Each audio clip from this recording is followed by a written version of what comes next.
পুরা ঘরটাকে এখন আমাকে খালি করে দিতে হচ্ছে। দেখো ঘরটা কেমন লাগতেছে।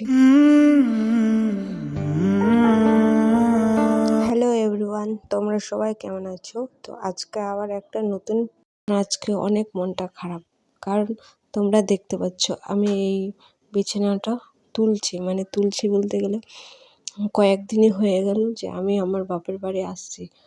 আর এসে যখন প্রথম দিনে আসছিলাম না, তখন এই বিছানাটা আমি বিছাইছিলাম, মানে ঘুমানোর জন্য। এটা আমার রুম ছিল। যখন আমি মেয়ে ছিলাম তো তখন এই রুমটাতেই আমি ঘুমাইছিলাম। তো এখন বিয়ের পরেও আমি এটাতেই আসে ঘুমাই।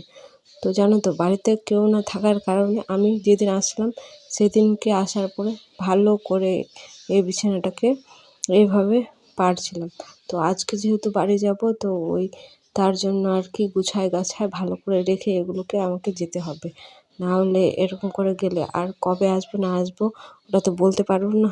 তো হচ্ছে মানে এরকম করে রেখে গেলে কেউ যখন থাকে না তো নোংরা হয়ে যাবে, আর ধুলোবালি অনেকই কিছু পড়বে, আর ইঁদুরগুলো তো আছেই। জানো তো, বাড়িতে কেউ নেই বলে এত মনটা খারাপ। আর এখন যখন বিছানাটা গুছাচ্ছি, এত বাড়ির লোকেদের কথা মনে পড়ছে, মা বাবার ভাই বোনের কথা, তোমাদের বলে বোঝাতে পারবো না। তো যত কি বলবো, আমাদের ফ্যামিলিতে এত সমস্যার তোমাদের বলে বোঝাতে পারবো না।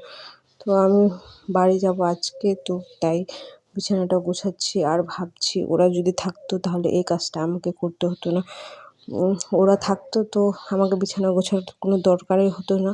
ওরাই গুছায় রাখতো, ওরাই আবার আমি চলে গেলে ওরাই গুছাইতো। এখন যেহেতু ওরা নেই, তো আমাকে আসলে পরে এই বিছানাটা ভালো করে বিছাতে হয়, আবার বাড়ি গেলে আমাকে ভালো করে গুছিয়ে রেখে এগুলোকে ভালো করে বাড়ি যেতে লাগে। তো আর কি বলবো, মনটা অনেক খারাপ। আর এখানে পিসিও আসছিল, তো কি বলবো, আমি দেখো পুরো বিছানাটাকে এরকম করে দিলাম। তো চলো টাটা। কি এটাই আমার জীবন, ভালো লাগলে কি আর, টাটা বাই।